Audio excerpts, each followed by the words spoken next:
if you wanna have a good time, just give me a... Wow, it is wonderful to see so many of you here this evening to support SAGE's work on behalf of our amazing LGBT elder pioneers and to celebrate our three extraordinary honorees, Leslie Jordan, Andre DeShields, and Stacy Friedman. Tonight we celebrate and honor the heroism of our LGBT elders. We gather here out of a recognition that our elders have paved the way for the great progress that we have made over the last 50 years to make our community and our country a fairer and more just place for all, including our LGBT community. And as we gather tonight, I think we also all know that we are living in some perilous times. Times when our values, our commitment to fairness and justice, and even our democracy is under daily assault.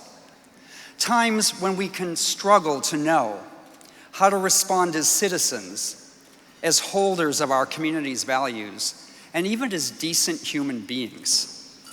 Times when the relentlessness of the assaults and the outrages and the tweets can cause a sense of helplessness to set in.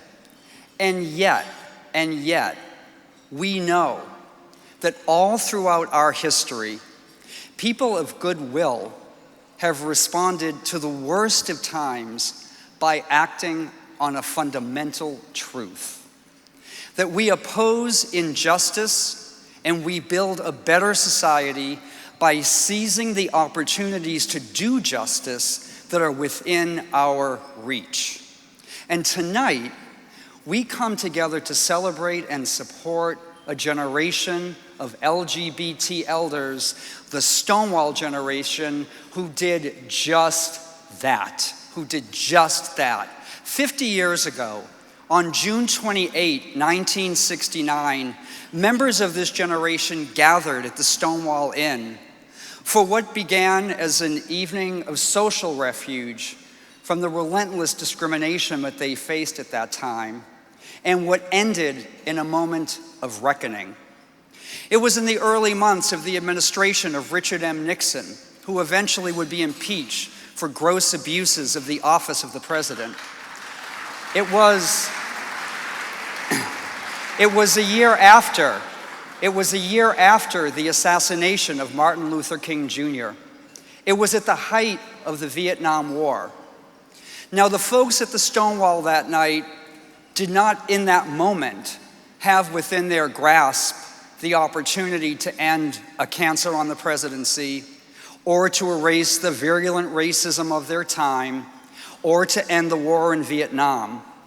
But our LGBT pioneers took the step that was within their reach that night. They stood up and said, "No more" to vicious harassment and abuse by the police of that era against the LGBT community. They refused to hide, and they refused to be invisible any longer. And in their bravery and determination, they launched the modern movement for LGBT rights and equality. And because the Stonewall generation seized what was within their reach that night, and because they kept marching and fighting for their freedom in the days and months and years that followed, they changed our world.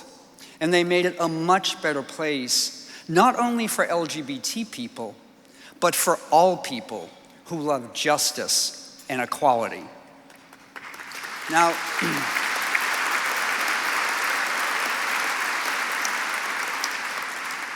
those young people who were at Stonewall that night 50 years ago and who kept up the struggle for freedom in the decades to follow, today they are our elders.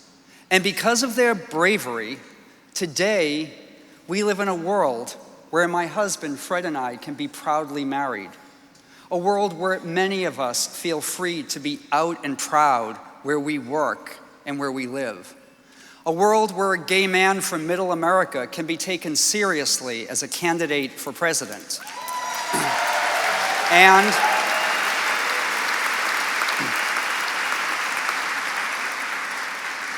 a world where a transgender woman of color in a place like New York City can finally see the first rays of hope that she may someday find freedom and justice. It is our elders who led the way in forging these changes. A group of SAGE elders are here in the room with us tonight. I'm going to ask them to stand now. Please give them your thanks with a thunderous round of applause.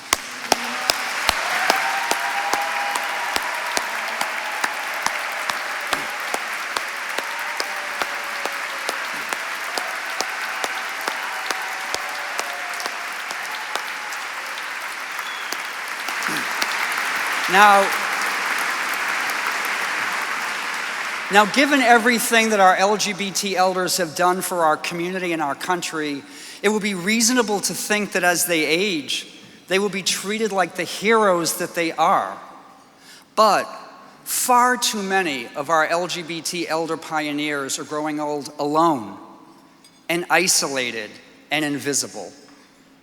Far too many, especially our elders of color and transgender elders, are growing old in poverty and without a welcoming place to call home. Far too many paid a high price for their bravery by being rejected by their families and therefore don't have family support as they age.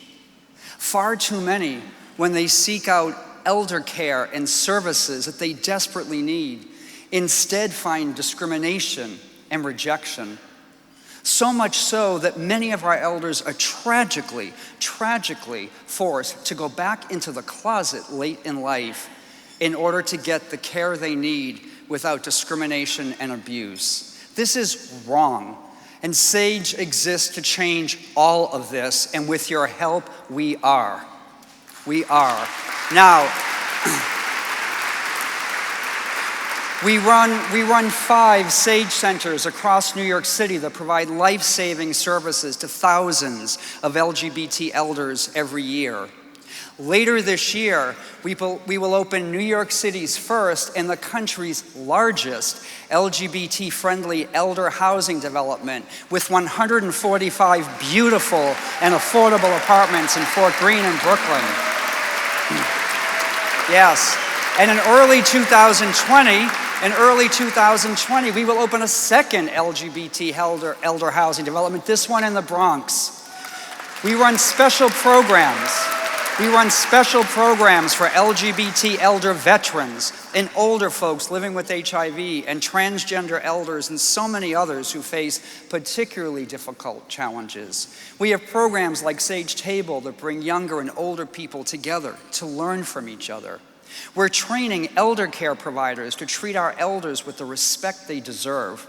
We're working in Congress and in state legislatures all across this nation to end discrimination against LGBT people in elder care and to ensure that our elders get their fair share of publicly supported elder services, and so much more. Now, this critically important work does not happen on its own. It takes an incredibly committed army of champions working day in and day out, side by side with our LGBT elders. That includes SAGE's amazing staff and board of directors. So please, I'm asking our staff and board to stand so you can give them a big round of applause.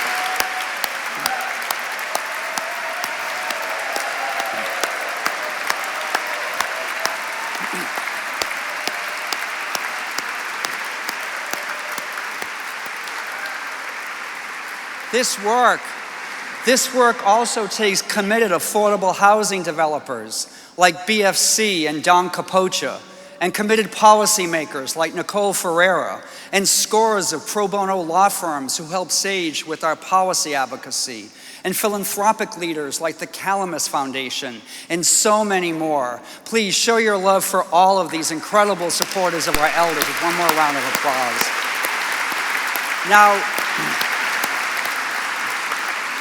while we are making progress, there is so much more that needs to be done. And the time to do it is now, because our elders cannot afford to wait any longer. I think about people like Sophia Torres, a Puerto Rican lesbian who came to SAGE when she was 65 years old and when all seemed to be lost. Sophia lived most of her life here in New York City and proudly described herself as a nonconformist and a militant. She always tried to squeeze as much as possible out of life. And as she often said, she loved to chase the women. Sophia spent a lot of time as an activist, and as a result, never earned much money. So when she lost her job in her mid-60s, her life fell apart. She ended up losing her apartment and being forced into a homeless shelter, where she confronted threats and homophobia on a daily basis. And then she found SAGE. Sophia called SAGE her refuge. SAGE helped Sophia get her dignity back. And she became a fierce advocate for welcoming housing for LGBT elders. Sophia once said, and I quote, "All I want is for older LGBT people to know that the place we put our key in the door is a safe haven." I'm speaking Sophia's words tonight because she is no longer able to speak for herself. Sophia passed away 2 years ago. She did not live to see the day when we would open New York City's first LGBT elder housing. But so many of our elders are still here with us, and they need our society and our community to do right by them, and they need it now. This is their moment. And so too tonight. Tonight is your moment. It's our moment. 50 years ago at Stonewall, our pioneers faced a moment of reckoning when they had to decide whether or not to seize the opportunity to fight for justice. Fortunately, they made the choice to act. Tonight and this time is our moment of reckoning. It's our time to decide what we intend to do, how we intend to act, how we will follow in the footsteps of our LGBT elder pioneers. In closing, I'm reminded of the fact that in these perilous times in which we live, pundits often ask, what will history say about this president, about the degradation of our society, about how our politicians responded, about how we responded? I want to suggest that we bring that question a little closer to home tonight by asking, what will history say that we did here tonight and tomorrow and the next day and the day after for our elders? I think I know what history will say. I think I know.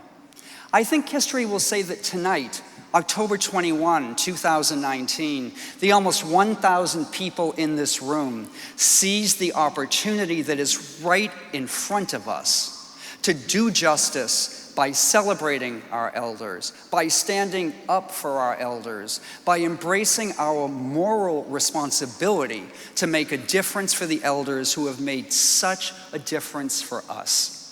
History will say that tonight you decided to seize this moment, to join this cause, because you recognized that Stonewall was never just a bar in the West Village. It was never just one night or one moment. Instead, Stonewall was and is a spirit of justice, a spirit of never giving up, a spirit of seizing the moment to do what needs to be done to make this world a better place. So thank you for being here tonight. Thank you for seizing this moment to embrace the spirit of Stonewall. Thank you for supporting our LGBT elders who so deserve and need your support. Thank you.